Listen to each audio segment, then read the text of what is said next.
안녕하세요. 들으시면 아마 어이가 없을 시댁을 고발하려 합니다. 시댁살이라고 칭하기에는 너무 가벼울 정도로 황당한 시댁 얘기죠. 전 40대의 평범한 결혼 생활을 꿈꾸던 사람이었습니다. 저보다 한 살 위였던 남편은 듬직하지만 귀여운 구석도 있던 딱 제가 선호하던 이상형에 가까운 사람이었습니다. 때로는 아빠처럼, 때로는 가장 친한 친구처럼 제 곁을 지켜주며 함께 했었죠. 안 그래도 좋은 마음이 있는데 주변 지인들이 너무 잘 어울린다며 잘 만난 것 같다는 주변 지인들의 말을 들을 때마다 사랑하는 마음이 더욱 깊어진 것 같습니다. 남편은 은근히 자상한 구석이 있던 사람이었어요.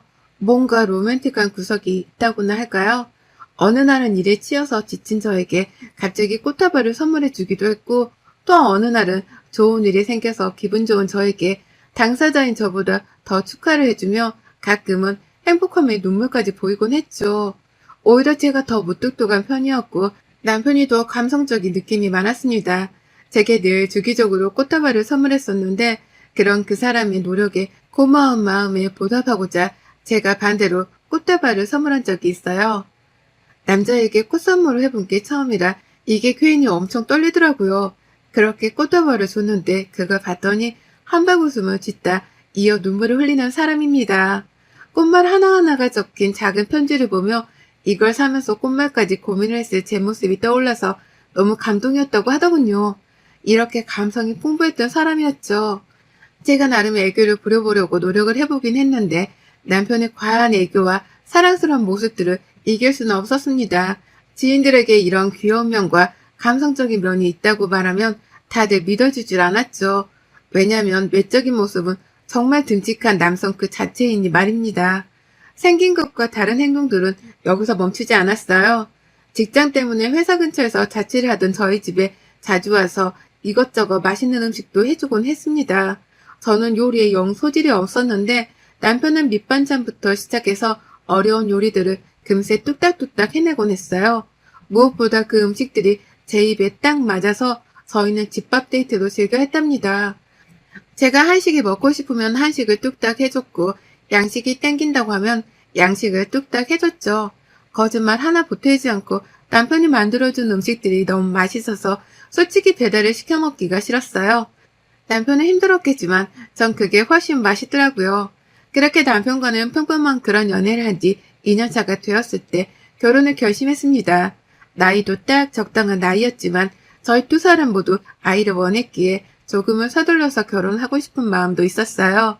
이런 저희의 뜻을 양가 부모님께서도 흔쾌히 받아주셨고 순조롭게 결혼까지 이어졌어요. 저도 그렇고 남편도 열심히 일하고 돈을 모은 덕분에 저희 수준으로 집도 구하고 살림살이들도 다 채울 수 있었습니다. 물론 집은 대출을 끼지 않고는 도저히 해결할 수는 없었지만요. 결혼을 한 후에도 맞벌이를 하면서 각자의 일에 충실하면서 그렇게 살았습니다. 한 달 정도는 시댁의 간섭도 일체 없었기 때문에 정말 행복했어요. 그런데 그 한 달의 행복은 정말 한 달에서 딱 멈췄고 지옥의 문이 활짝 열렸죠. 하루는 저보다 2살 아래인 신우가 뜬금없이 전화가 왔어요.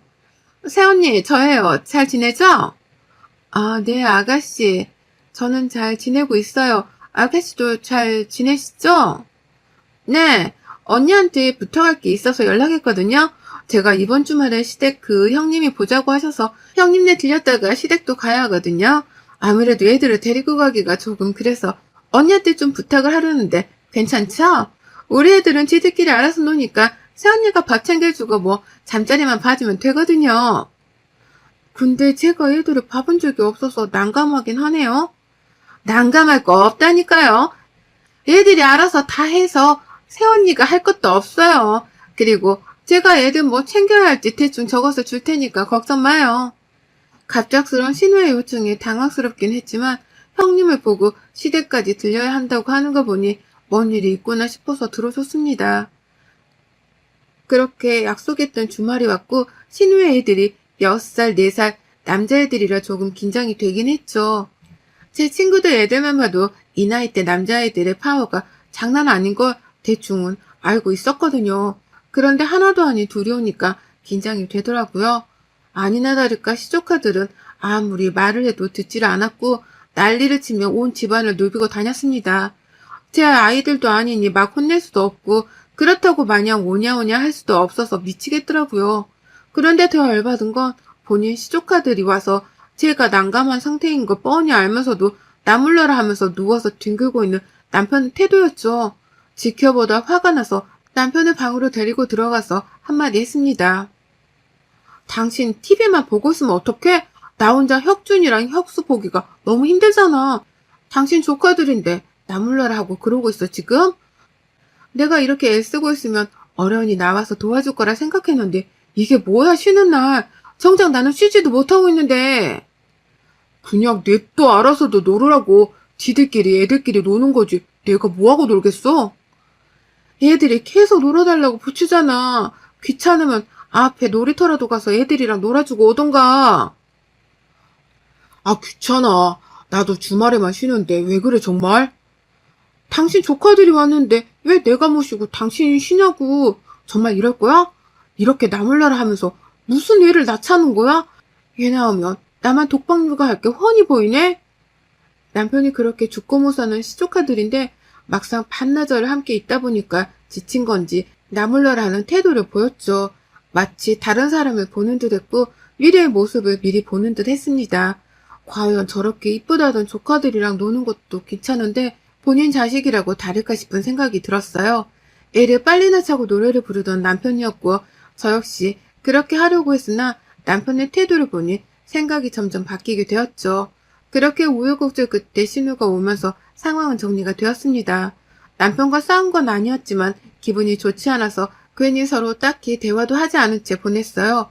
평범하게 또 하루하루를 보내던 중 제가 좋은 스카우트 제의를 받아서 회사를 이직하게 되었습니다. 그런데 한 달 정도 쉴 수 있는 텀이 생겨서 강제 백수가 되어 한 달의 시간을 보내게 되었죠. 그래서 그동안 못했던 것들을 하면서 휴식을 취할 수 있었습니다. 그 휴식조차 허락되지 않은 건지 이 사실을 입사한 남편 때문에 알게 된 신우의 반응은 이제 시작이었습니다. 제가 집에 있으니 평일에도 아이들을 봐달라고 했고 제가 거부를 하자 시무를 앞세워 저를 욕먹이게 했어요. 그 덕분에 저는 시무의 잔소리 폭탄을 들어야 했고 미칠 것 같았습니다. 연수야, 육아는 같이 하는 거야. 같이. 가족들끼리 서로 돕고 그래야지. 너 나중에 애 낳고 어디 가게 되면 누구한테 맡기려고 그러냐? 어? 민정이가 오죽하면 애들 좀 봐달라고 하겠니? 너 일도 안 하고 쉬고 있는데 다 큰 애들 봐주는 게 뭐 어렵다고 그거 싫다고 해. 어머님, 저도 일장이란 게 있잖아요. 뜬금없이 아침에 애들 봐주세요. 이렇게 말하는 건 예의가 아니죠. 적어도 미리 말이라도 했어야죠. 그것도 그렇고 저는 제 애들 낳고 아가씨한테 애 맡길 일 없어서 괜찮을 것 같아요. 정 마음이 불편하시면 어머님이 봐주세요. 저는 혁준이랑 혁수 너무 힘들어요. 야야 연수야, 너 그렇게 싹퉁머리 없는 애였니? 조금 당황스럽네. 민정이가 지금 뱃속에 셋째가 있어. 아직 뭐 말 안 해서 네가 몰랐나 본데 지 몸도 몸이 아닌데 자꾸 시댁에서 부르니까 힘들겠지. 그러니까 애들 좀 봐줘라. 시모는 제게 매정하고 싹퉁머리 없다고 말을 하며 본인 딸만 감싸도는 얘기를 이어갔어요. 왜 제가 이런 소리를 들어야 하는지 모르겠었죠. 정말 싫었지만 셋째까지 가졌고 몸 상태가 좋지도 않다고 하더라고요. 거기다 시댁에 뭔 일이 있는지 신우네 시댁에서 자꾸 호출이 와서 가야 하는 상황이라는 말을 들으니 괜히 또 마음이 약해져서 봐주겠다 했습니다. 매일은 아니더라도 한 번씩은 봐주곤 했죠. 하루나 아이들이 저희 집에 와서 된장찌개가 먹고 싶다고 하는 겁니다. 딱히 요리에 소질도 없는데 당황했죠.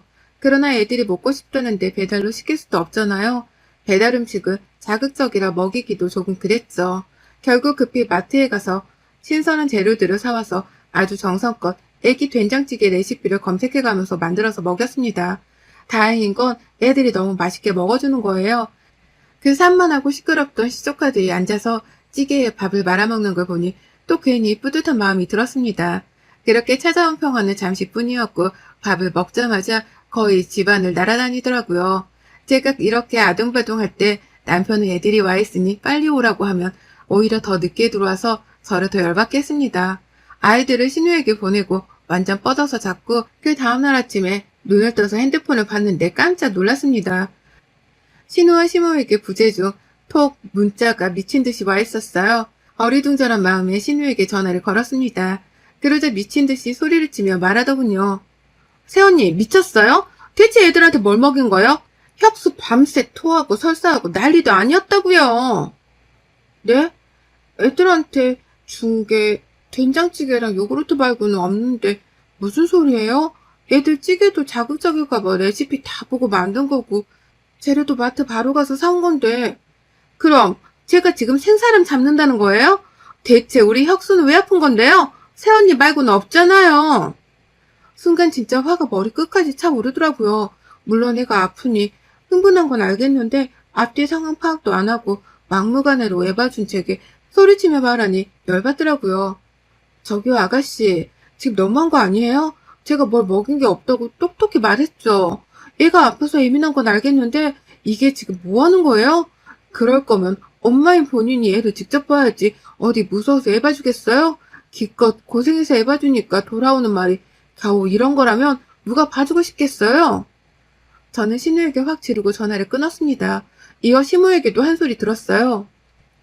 억울했지만 그냥 상종을 말자는 생각으로 아예 생각조차 안 하기로 했죠. 그런데 웃긴 건 그 이후에도 또 본인이 아쉬우니 살살거리면서 저한테 애들 좀 봐달라고 연락을 했습니다.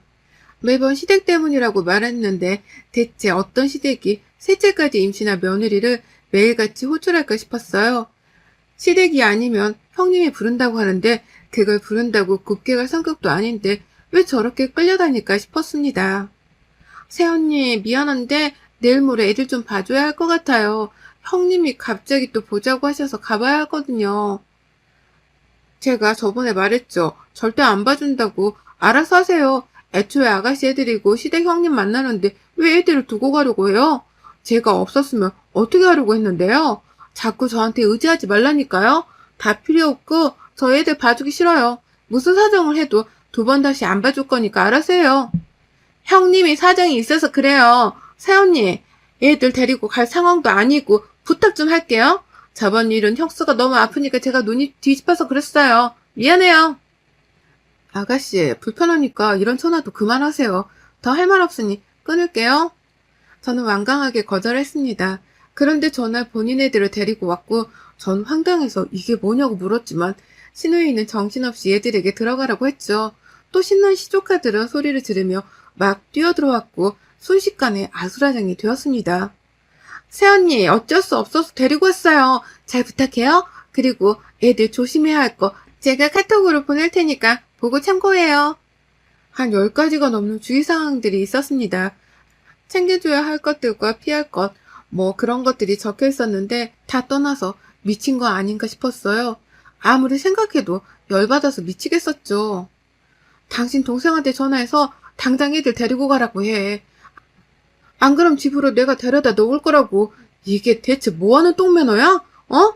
날 얼마나 무시하면 이딴 짓을 하냐고. 나 이번에 가만 못 넘어가니까 당장 전화해서 말해.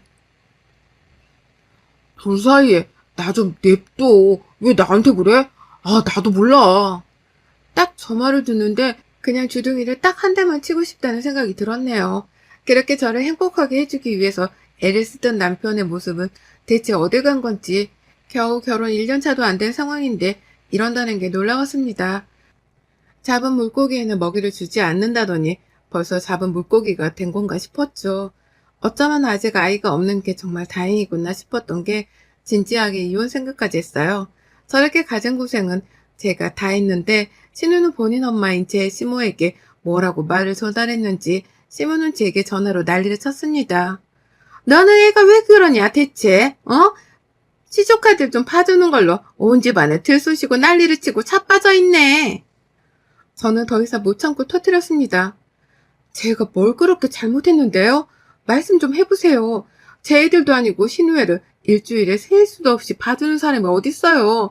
봐주는 것도 열받아 죽겠는데 고맙다는 말은 들어본 적도 없고 매번 어머님도 난리, 아가씨도 난리인데 제가 좋겠어요 그럼? 제가 신우 똥이나 치우려고 결혼한 줄 아세요? 야, 너 지금 뭐라고 했어? 미쳤냐? 제가 미쳤어요? 그쪽들이 미쳤지? 남편이란 놈은 나물러라고 제가 무슨 지 엄마나 되는 줄 알고 밥 줘라, 빨래 줘라, 간식 줘라 이러고 있고 시모라는 사람은 지아 아들 딸만 챙길 줄 알고 신우라는 건 개념이란 게 있는 건지 그냥 솔직히 그쪽 식구들 상종하기도 싫어요. 그래서 당신 귀한 아들 반납할 테니까 평생 옆에 끼고 어화동동 하면서 사세요. 저렇게 확 지르고 그냥 전화를 끊어버렸고 이후 오늘 전화를 받지도 않았죠. 어차피 이혼도 하겠다 맘먹었고 시모한테도 지르고 나니까 용기가 더 생겼습니다. 그래서 전 스피드하게 해결하기로 했죠. 아무리 생각해도 신우가 본인 시댁과 형님이 자꾸 보자고 한다는 게 거짓말 같았어요. 속이란 게 있잖아요. 이혼까지 결심한 마당에 너도 죽었다는 마음으로 신우 남편에게 전화를 해서 대화를 해보니 전혀 그런 일이 없다고 했습니다. 오히려 제가 애들을 너무 좋아해서 봐준다고 알고 있더군요. 그래서 전 신우 남편에게 대화 끝에 신우네 시댁과 형님네 주소까지 알아냈습니다. 그 곧장 신우에게 전화를 했어요. 야, 난데 나 지금 너희 엄마한테 니네 오빠 반납했거든? 한마디로 눈에 보이는 게 없다는 말이거든. 그래서 니네 시댁이랑 형님네 가서 한바탕 해볼까 하는데 어때? 뭐라고요? 거기 왜 가 당신이? 뭘 왜 가? 대체 시댁이랑 형님이란 것이 왜 그렇게 널 불러서 날 고통스럽게 했는지 나 이유는 알아야겠어. 억울하잖아. 전화를 끊고 전 정말 바로 신우네 시댁에 갔고 형님이란 사람을 시댁으로 불러놨어요. 제가 보자고 하니 이쪽에서는 꽤나 당황한 상황이었고 신우가 올 때까지 기다렸죠. 안녕하세요. 갑자기 찾아와서 죄송해요. 다름이 아니라 도대체 매주마다 아가씨를 왜 그렇게 부르세요? 그 덕분에 애들을 매일같이 보느라 제가 죽을 것 같았거든요. 결국 이혼하게 되었고요. 새언니 그만해요. 제발. 내가 설명할 테니까. 무슨 말인지 영 모르겠네. 저희는 민정이 얘를 부른 적도 없고 부른다고 올해도 아닌데. 아, 혹시나 했는데 역시나 아니었네요. 이상한 짓거리를 하고 다닌 것 같은데 그건 뭐 그쪽들끼리 천천히 알아보시던가 하세요. 전 그렇게 집으로 돌아와서 남편과 3차전을 했습니다. 이때는 이미 신우가 시모에게 알렸고 시모가 남편에게 일러서 남편이 아주 화가 많이 나 있는 상황이었죠. 당신 진짜 이렇게밖에 못해? 거기까지 찾아가서 그러고 나니까 속이 시원하디? 오늘 대체 뭐하고 다닌 거야? 어? 우리 엄마한테는 뭐 이혼은 한 해 만에 헛소리하고 민정이 시댁에 가서는 뭔 소리 하고 온 건데? 넌 내가 오늘 하루 동안 헛짓거리를 한 것 같아? 전혀 아닌데 어쩌지? 나 너 같은 놈이랑 안 살아. 내가 너 니네 엄마한테 버린다고 했고 버릴 거야. 우리 이혼해. 있잖아. 난 니네 가족들이 싸는 똥이나 치우려고 결혼한 게 아니야. 알아들어? 그리고 네 동생이 애들까지 나한테 맡기고 헛짓거리 하고 다닌 것 같던데? 뭐야? 대체 겨우 이런 일로 누가 이혼을 해? 넌 이게 겨우 이런 일로 보이니까 문제인 거야. 알아들어? 넌 내가 말 안 하면 평생 우리가 왜 이혼했는지 그 이유를 모르겠구나? 그렇다고 말해주진 않을 거야. 넌 반성할 자격도 없는 놈이야. 당신 진짜 진심이야? 이혼하겠다는 말 후회 안 해? 드라마 찍냐? 웃기고 있네. 후회 안 하니까 걱정 말고 니네 가족동은 네가 직접 치우든가 본인들이 직접 치우라고 해. 더럽고 냄새나니까. 전 그렇게 남편과 격한 대화를 마치고 완강하게 이혼을 밀고 나갔습니다. 처음에는 무슨 이런 일로 이혼을 하겠다고 하냐며 제가 정말 하지 않을 거라고 생각한 듯해요. 그러나 시간이 갈수록 제가 확고해 보여서 놀랬는지 붙잡더라고요. 이혼을 절대 하지 않겠다고 난리치길래 소송으로 갈 시 남편이 얼마나 불리해지는지 알려줬습니다. 알려진 이유는 혼인기간이 긴 것도 아니라 위자료나 재산 분할을 유리하게 할 것도 딱히 없어서 그냥 빨리 이 관계를 끝내고 싶었거든요. 그래서 나름 저만의 방법으로 설득을 한 거죠. 하루빨리 헤어지도록 말입니다. 이혼 소송으로 가면 불리하다는 걸 이해한 건지 협조를 해줘서 나름 수월하게 이혼을 하게 되었죠. 이혼을 하는 과정에서 저는 더 먼저 이혼을 당한 게 신우라서 너무 고소했어요. 분명 뭔가가 있을 거라고 생각했던 신우는 알고 보니 바람을 피고 있었다고 합니다. 제 얘기에 수상함을 느낀 신우 남편은 그가 의심되던 행적으로 밟아봤나 봐요. 그런데 바람이 맞았던 거고 뱃속에 있다는 그 셋째도 상간남 아이인지 신우 남편 아이인지도 모르는 상황이라고 합니다. 결국 신우는 남편에게 완전 처참하게 셋째를 임신한 채로 버림을 받았고 첫째, 둘째는 모두 신우 남편에게 양육권을 빼앗겼죠. 능력도 없고 바람까지 핀 신우의 손을 들어줄 리가 없잖아요. 저는 이혼을 하고 오히려 좋은 상황으로 지냈습니다. 마가 낀 듯 하루하루 고통스러웠던 결혼 1년 정도의 시간과는 완전히 달랐어요. 요즘은 하는 일마다 술술 풀리는 것 같고 드디어 사람답게 사는 기분이 들고 있습니다. 스카웃된 회사에서 제 역량을 발휘하며 살고 있는데 제법 커리어우먼 느낌이 나서 만족스러워요. 나름 돌싱녀라 커리어에 더 신경을 쓰게 되더라고요. 저랑 전 남편은 결혼과 동시에 2세 계획을 세울 정도로 아이에 대한 생각이 컸었어요. 그래서 만약 혹시라도 아이가 있었다면 이혼을 쉽게 못했을 것 같습니다. 그렇기 때문에 여러분, 아무리 사랑하는 사람이고 없으면 죽을 것 같아도 결국 다 사라지니까 결혼을 신중하게 생각해야 하는 거 맞아요. 그리고 결혼보다 더 신중한 건 임신이라고 생각합니다. 한 생명을 낳는다는 것은 어마무시한 책임감이 뒤따르니 신중해야 해요. 돌싱녀로 돌아온 앞으로의 제 삶에 많은 응원을 부탁드리겠습니다.